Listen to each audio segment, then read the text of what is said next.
प्रदेश में मलेरिया और डायरिया के रोकथाम के लिए माननीय विष्णुदेव साय जी की सरकार पूरी तरह से प्रतिबद्ध है और आज प्रदेश में चाहे बस्तर क्षेत्र हो, बीजापुर हो या बलरामपुर हो या मध्य छत्तीसगढ़ हो, सभी क्षेत्रों में मलेरिया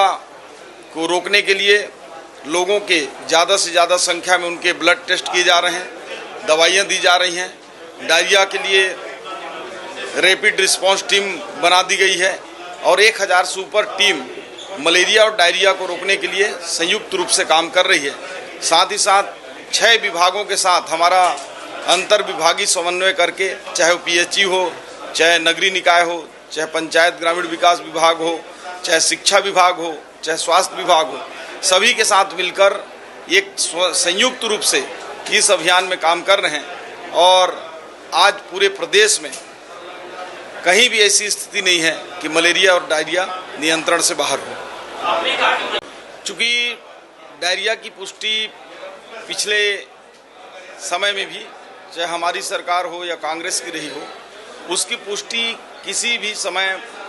डायरिया से मौत होने की नहीं है और हमारे समय भी एक हम अनुमान ही लगाकर या लक्षण के आधार पर कह सकते हैं कि मृत्यु हुई है, लेकिन पुष्ट रूप से डायरिया से प्रदेश में एक भी मौत इस वर्ष भी नहीं हुई है। ये है कि डायरिया के लक्षण और बाद में पोस्टमार्टम रिपोर्ट पर यह पाया गया कि कई जगह जैसे कुछ ऐसे पेशेंट थे जिनकी आयु 85 और 87 साल थे, एक को लकवा था, एक को पहले से बीमारी थी, एक महिला की मौत जो जंगली पुट्टू खाने से हो गया, एक 38 साल के व्यक्ति की हृदयघात से मृत्यु हो गई। चूँकि साथ में डायरिया के सिम्टम होने की वजह से आम जनमानस को ऐसा लगता है कि मृत्यु उससे हुई है, पर हकीकत यह है कि प्रदेश में डायरिया से अभी किसी प्रकार की मौत नहीं हुई है। मलेरिया में 15 मौतें हुई हैं और हमारा प्रयास है कि हम ज़्यादा से ज़्यादा लोगों के जो प्रभावित क्षेत्र हैं उनके घरों तक मच्छरदानी पहुंचाएं, फॉगिंग करें, लोगों को अवेयरनेस करें और हमारी मितानिन और पूरे हेल्थ की टीम घर घर जाकर मलेरिया टेस्ट कर रहे हैं। मैं आप सब लोगों से भी आग्रह कर रहा हूं कि आपको कहीं भी ऐसी स्थिति लगती है कि दवाइयां मलेरिया और डायरिया की नहीं हैं, कहीं भी हमारी टीम नहीं है, कहीं भी अगर जांच नहीं हो रहा है, तो आप लोग मुझे व्यक्तिगत भी और अपने चैनल और प्रिंट मीडिया के माध्यम से भी आप लोग अवगत करा सकते हैं। क्योंकि ये सामाजिक विषय है, ये कोई राजनीतिक विषय नहीं है, इसलिए मैंने विपक्ष से भी आज आह्वान किया है कि आप लोग भी बताइए, जहाँ भी इस प्रकार के केसेस हैं उसको मिलकर हम संयुक्त रूप से काम करेंगे। मैं एक चीज़ आपको और बताना चाहूँगा कि माननीय डॉक्टर रमन सिंह जी के नेतृत्व में प्रदेश में भाजपा की सरकार थी, उस समय मलेरिया का प्रकोप चरम पर था और प्रति 1000 व्यक्ति में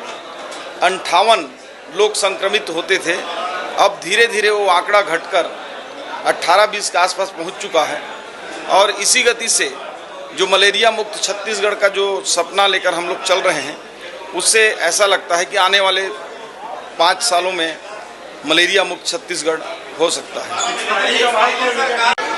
देखिए, मलेरिया एक सतत प्रक्रिया है। पिछले जो भारतीय जनता पार्टी के सरकार में मलेरिया पर जो भी काम कर रहे थे उसको कांग्रेस भी आगे बढ़ाया और अभी जो कांग्रेस की या हमारी भाजपा के समय से चली आ रही मलेरिया पर जो रणनीति है उसको आगे बढ़ाएंगे और साथ ही और अच्छे से हम और क्या कर सकते हैं उसमें अतिरिक्त जोड़ेंगे। चूँकि ये सतत रूप से चलने वाला प्रक्रिया है, राष्ट्रीय कार्यक्रम है, भारत सरकार के निर्देशन में होता है, इसलिए छत्तीसगढ़ में जो भी योजनाएं मलेरिया की रोकथाम के लिए चल रही हैं वो यथावत चलती रहेंगी। उसके अतिरिक्त हम और भी प्रयास कर रहे हैं।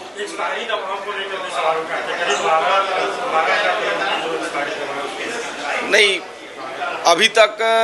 87 लाख के आसपास जो दवाएं हैं वो एक्सपायरी हुए हैं। चूँकि ये पिछले सरकार के ही कार्यकाल का खरीदा हुआ दवाइयाँ थे और लगभग कुछ ना कुछ दवाइयाँ सतत रूप से एक्सपायरी होती हैं और हमारे समय में खरीदी हुई कोई भी दवाइयाँ अभी तक एक्सपायर नहीं हुआ।